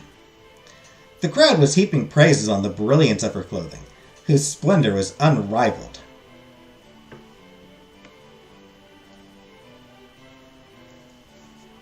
Has she got the donkey? She was trying to get her father to call off the wedding. It was a ruse. And then she wore it as a disguise. Naturally, Prince Griselda felt a great eagerness to marry her. He ardently desired to be highly praised in everything he was doing, and because of everything he was owning. So the promise of adding an outstanding woman to his hunting trophies was quite titillating to him, all the more so because she seemed to be continuously shying away from his advances. That game of cat and mouse was stimulating his predatory nature, and reminded him of a furtive doe that he would hunt down with his arrows until he could slaughter it. But tonight it was out of the question for her to take flight. She would be his. Thus the prince came to meet her. "Here you are at last, mademoiselle. How late you are tonight. But tell me, why did you deceive me? Why did you suddenly run away?" "My apologies, Majesty, but I cannot do otherwise." "Why do you not tell me what kingdom you are truly from?" "I am from the kingdom of Bridal." "Should I believe you? You have deceived me twice already." Once more he invited her to dance. However, without her knowledge, he ensured that the dance would last a very long time. When it was over, Kiana wanted to leave once again. He held the young woman back, immobilizing her on the spot. "Easy now, mademoiselle. Where do you think you are going?" The princess tried to extricate herself, but he was grabbing her hand so tightly that it was hurting her. Griselda ordered the musicians to stop playing and requested that all of the guests would watch him. They gathered around the lovers, making any escape impossible. Kiana resigned herself, ready to face her moment of truth. "Please accept, mademoiselle, this ring as a token of my love." The crowd let a squeal of delight slip. All eyes were on them. "Do you love me, my dear prince?" "If I love you? I love you more than my blood, and I'm willing to cherish you for the rest of my life if you consent to become my fiancé." "And yet you have rejected me many times before. You even went as far as to beat me." "Me? Beat you?" "Yes. You first showered me with blows with your spur. Then you struck me with the horsewhip you were holding in your hand. And finally you threatened me with your bridle." "I did nothing of the kind."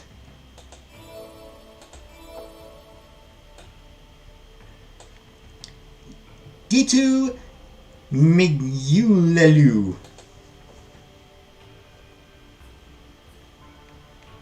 Cinderella art.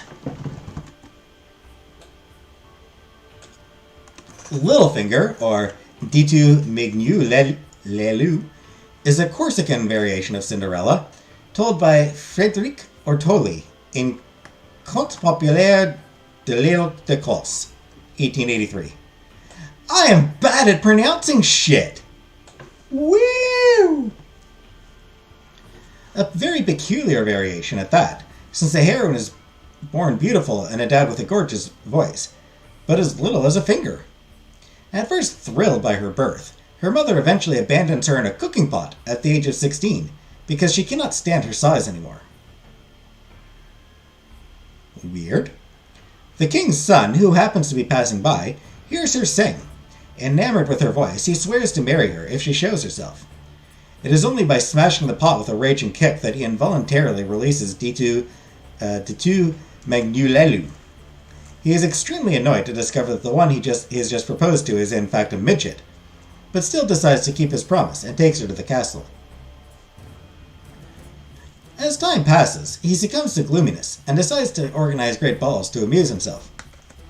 D2 Magnulelu begs him to let her come as well, but he threatens her with the bridle he holds in his hand before setting off at full tilt. Her fairy godmother then appears and makes the young girl taller so that she can go to the ball. Mistaking her for a stranger, the prince immediately starts to court her and asks who she is, but she only answers that she comes from the country of Bridal, then takes advantage of a momentary lapse of attention to return to her previous size and slip through the guests. A game of cat and mouse ensues. Every night, D2 Magnulelu tries to talk to the prince, who ignores her. Every night, he uses an object to brutalize her, a bridle, a spur, and a horsewhip, and every night she goes to the ball with the help of the fairy and claims that she comes from an imaginary kingdom by taking up the same pattern. The prince is completely oblivious to the whole thing, and it is only after the third ball that D2 Magnulelu manages to finally reveal herself by slipping the ring her husband gave to her during the festivities inside a cake to draw his attention. Delighted to see her with her princess side, he decides to officially wed her. What?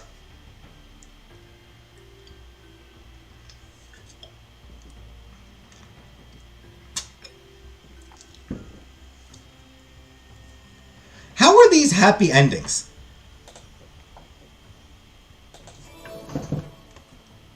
Jesus Christ, fairy tales are misogynistic. Just like the casual misogyny of fairy tales genuinely blows my mind.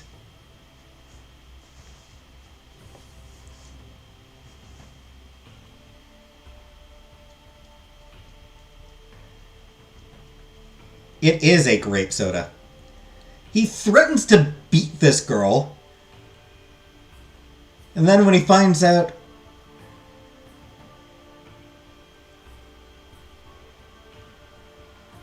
Yeah. And only when he finds out that...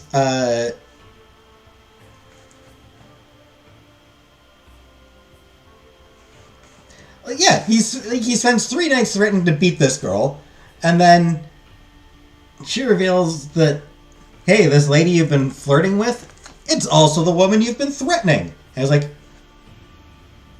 oh shit, you're the woman I've been flirting with? Yeah, I'll marry you. And the princess is just like, well, okay, I guess we're getting married. Even though you've spent the past 3 days threatening me, sure, I'll marry you happily ever after. I did nothing of the kind. Triumphant, she retorted.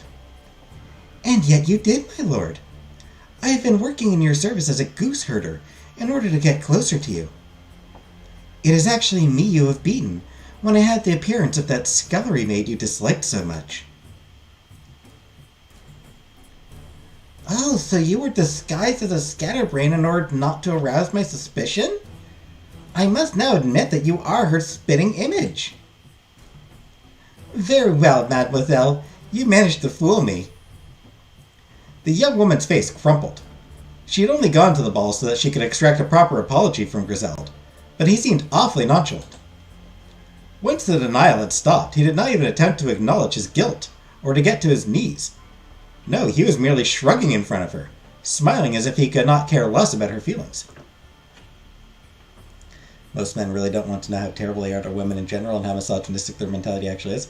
Yeah, it's just when you see it in a fairy tale, you read one of these fairy tales, or you read the descriptions of these fairy tales, it's like, what? How is the ending these two getting married and not the woman marrying a decent dude? In a state of stupefaction, she felt all her mental defenses give way without warning. Jubilating, the prince presented the ring he wished to give her again with a theatrical gesture.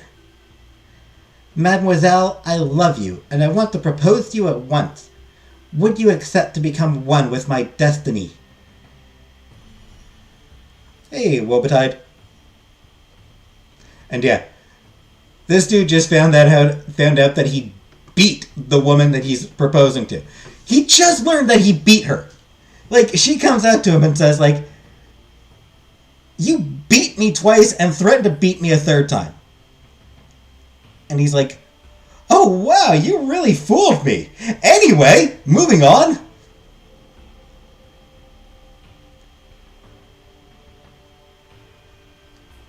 Not even the least bit apologetic. Not even the least bit like, oh shit.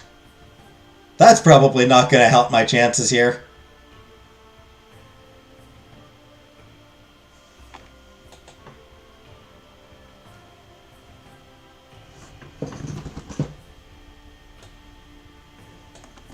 The guests held their breath while awaiting her answer. Kiana could not decline such an offer, and she knew it. Besides, she had been continually dreaming about this magical moment. She had been working hard to this end, had endured so many hardships, all in the interest of becoming queen at last. Marrying Griselda, a wealthy, powerful, and good-looking man, was the accomplishment of her deepest wish. She simply needed to say yes for her long exile to come to an end, to obtain that happy ending she had been yearning for. Yet she could not do it. Her lips remained sealed together. Worse still, she was petrified, unable to even move. Something in her seemed to be revolting.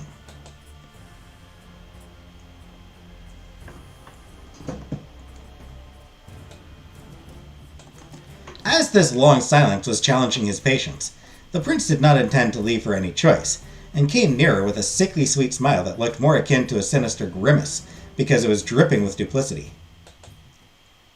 Suddenly he raised his hand to stroke her cheek, and her world turned upside down. The young woman, who remained stunned, saw that hand without understanding the sovereign's intents.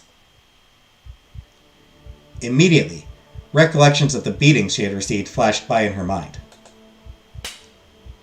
Images, noises, feelings, as if she was reliving those painful instants. Griselda's malevolent laugh, his eyes glowing like those of a demon as he was whipping her. The pain when the leather strap hit her scorching skin. Her own screams, her unanswered pleas. The mortification of having been displayed as entertainment in plain view. Everything was coming back at once, like a stake planted into her heart. The traumatic memory was overwhelming her senses. She was losing all of her bearings. Neither time nor space existed. There was only a jumble of emotions, shapeless, incomprehensible. Kiana's heart was pounding because of the panic spreading to her.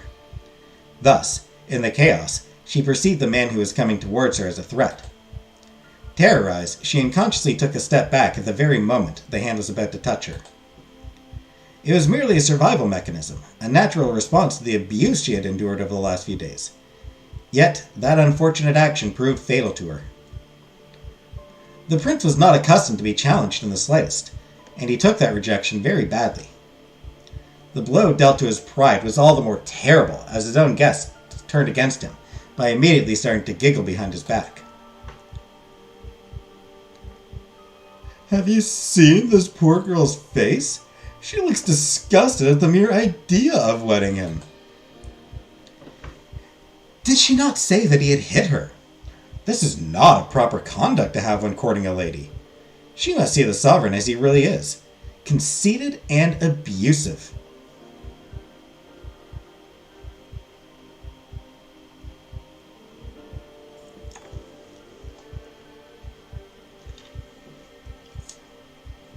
A list of all his eggs starting with that haircut. Indeed. Thank you very much, Wobetide. Got to go soon, but here's to decent men. Thank you very much for the super chat, for the $10, Wobetide. Hearts in the chat for Wobetide. Wobetide. Show some love.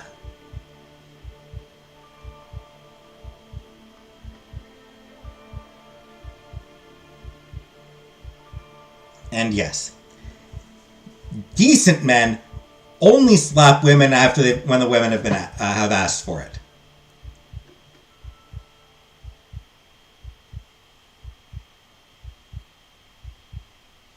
Oh. Good night, Killface. A good man only slaps a woman who is consenting to it.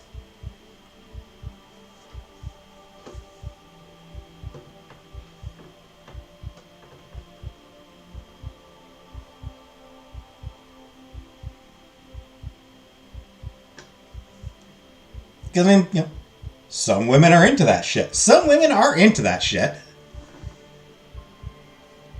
I'm not going to tell them they're wrong for being into that shit.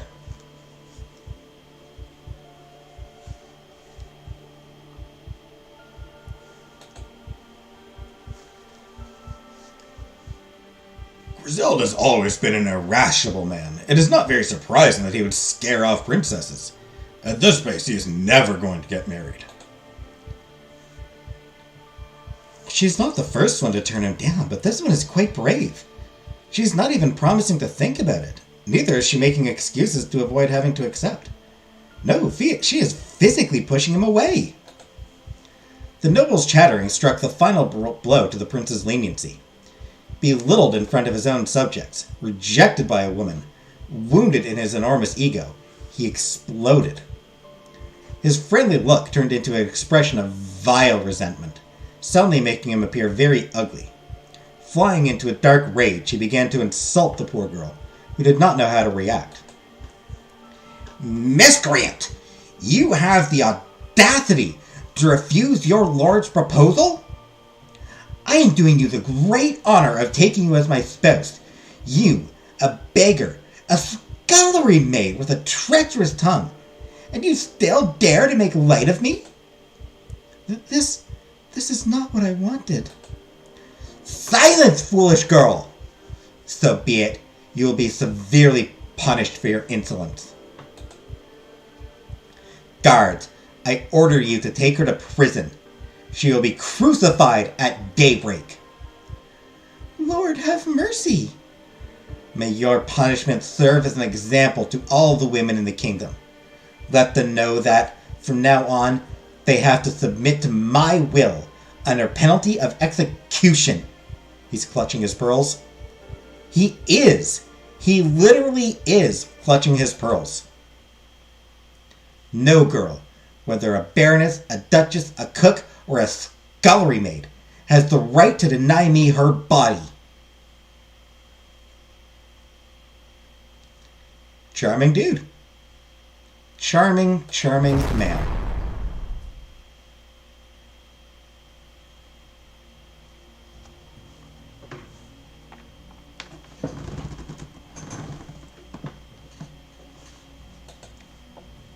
What a charming, charming man.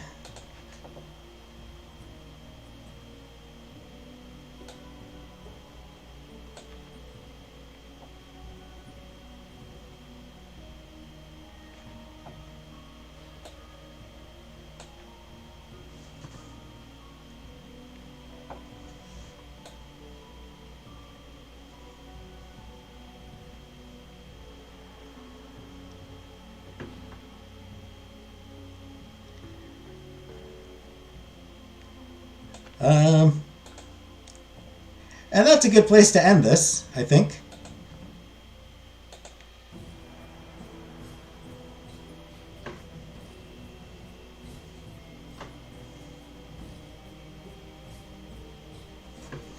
Actually, eh. No, I think this leads to a death. So we'll get to our death. We'll end with my death. Henchmen burst in the ballroom, stripped her of her rich attires, and dragged her by the arms across the castle. Lastly, she was unceremoniously thrown into the dungeon.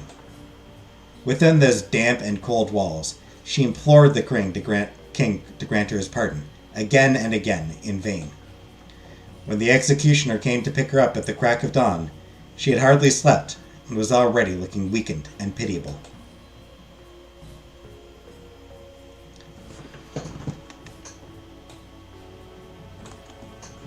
A huge crowd had rushed at the city's gates to attend her execution. The citizens were yelling, agitated. Some questions emerged. What is her crime? Infidelity? Murder? Didn't you hear the news? She refused to marry the prince. That's it? Griselda's lost his mind. Wretched, Kiana let herself be led to the gallows without putting up much resistance. She was physically and mentally broken, so much so that she barely reacted upon hearing her name. Donkey Skin! As she was turning her head, the young woman glanced Bertha's aghast eyes for a few seconds. Her mouth wide open, stunned, she was staring at her without understanding. Unfortunately, she was quickly lost in the melee.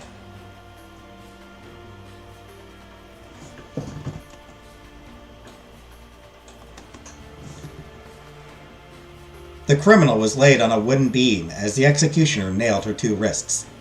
An inhuman scream ripped through the air. Her torturer made her bend her knees and finally hammered the last nail in her feet. 2 trails of blood flowed from her hands. The ordeal had begun. The crowd eventually scattered, leaving Kiana to her sad fate. The wounds caused by the stakes inflicted terrible suffering on her each time she was moving, and yet she had to. In fact, if she was to leave her body's weight as is, very quickly her ribcage would start to get stuck, and she would feel the first signs of asphyxia. Consequently, she had to concentrate all of her strength on lifting up her body from a few centimeters at regular intervals, which allowed her to breathe at the cost of an Herculean effort. The more time passed, the weaker she felt because of the bleeding, the acute pain, and the heat, making this back and forth more and more exhausting. With dry lips, the young woman looked up at the sky, tears still in her eyes. The prince had left a long time ago, satisfied by his stunt. She had hoped that he would have changed his mind out of mercy, that he would have interrupted the executioner before he had hammered the first nail in her flesh.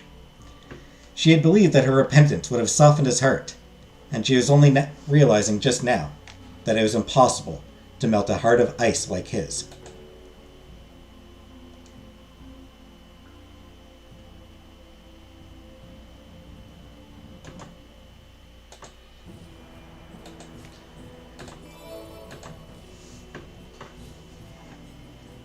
Pain was unbearable, so unbearable in fact that Kiana would rather get rid of her own body and life. Her mind muddled by the terrestrial torments she was enduring, she soon became incapable of thinking straight, and surrendered herself to the hands of God.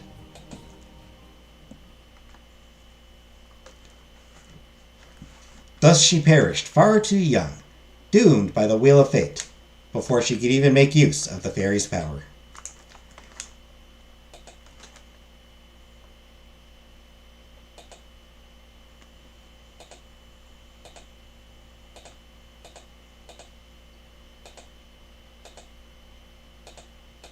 Dead end! Woo!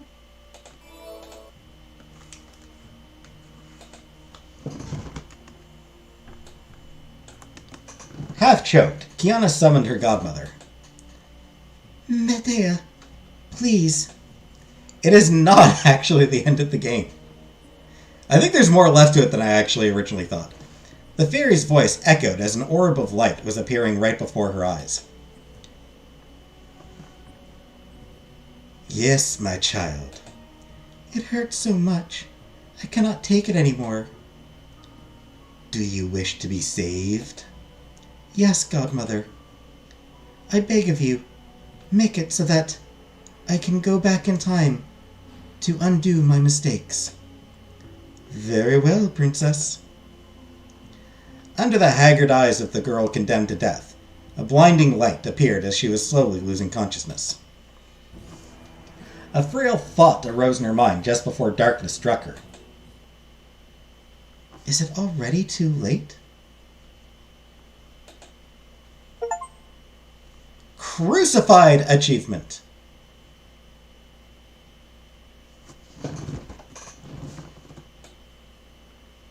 And this is actually a good place to end the episode.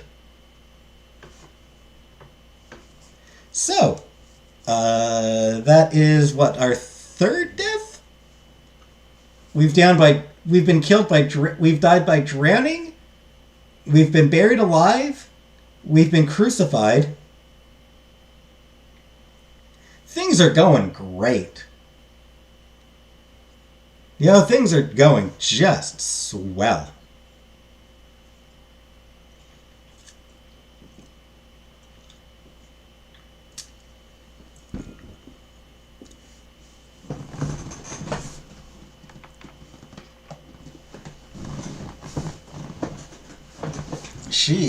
Kiana is just...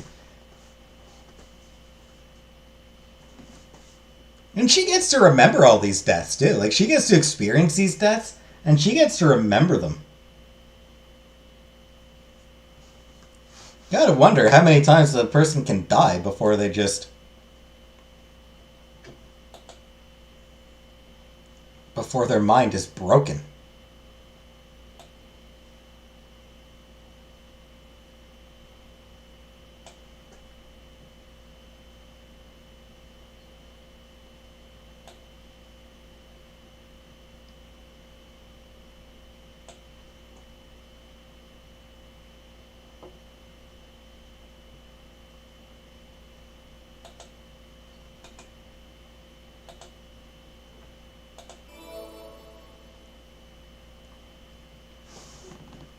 This will be my last time with you. I'm being executed tomorrow.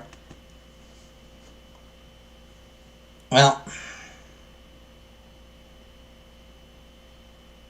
I don't know what you did, Scapegoat, but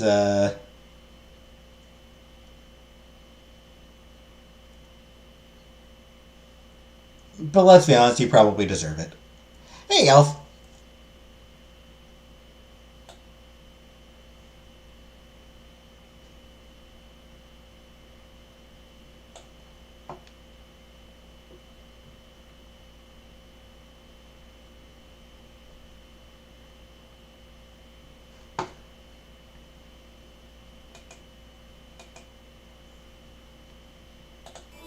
So yeah, I think there's 1 to 2 more.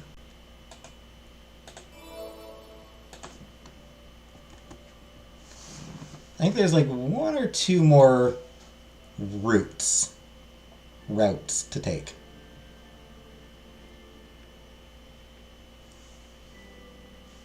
So I think there's like 2 more. 1 or 2 more. I think there's like maybe 2 more lives that we live.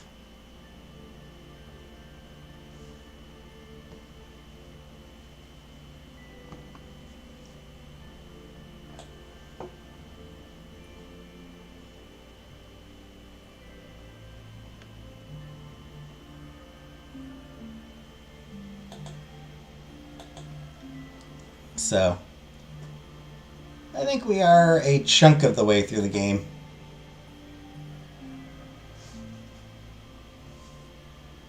I figure maybe another month of this. I figure maybe another month to finish up Chronotopia.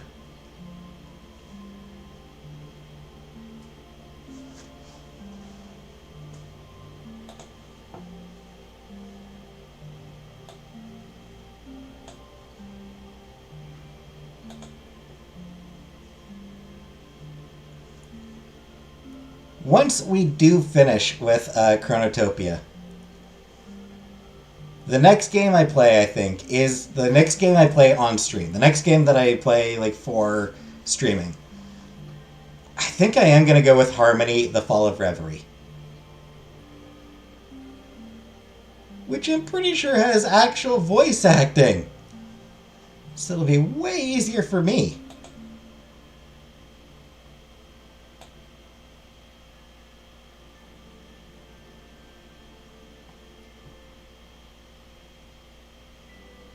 Yeah, fully voiced, so gonna be way easier for me.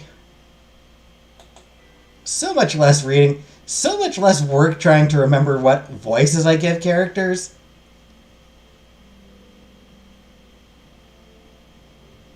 No more failing at accents. What kind of game is that? A weird one. It's from Don't Nod. It's from the same developers who made Life is Strange. And it just seems really interesting.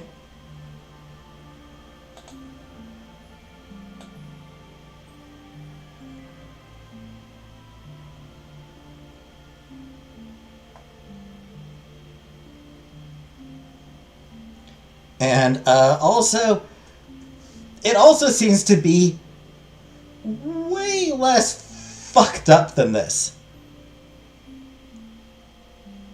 The mature content, like, looking at the Steam page, the mature content description might mention drugs and alcohol use, but it will never be depicted or abused. Violence, fight against corporations, is mentioned but never depicted. So, just a little bit of a, just a little bit less dark than fucking crucifixion.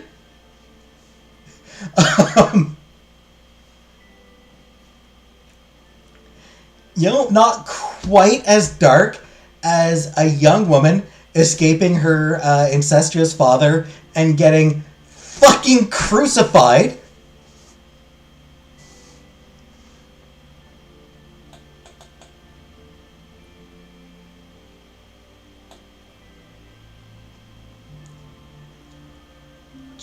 Just a little bit. Just a little bit less dark. Less dark.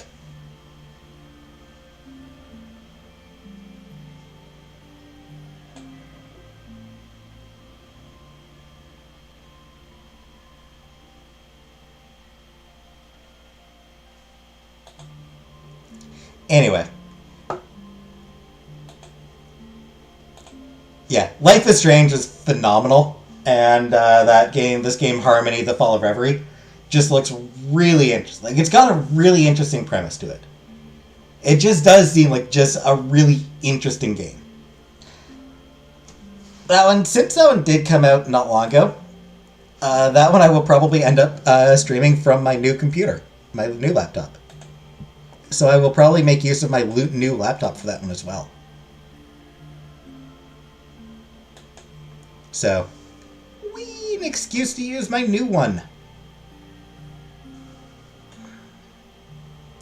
But first we got to finish up Chronotopia. So like I said, I would guess probably another month of Chronotopia before we get there.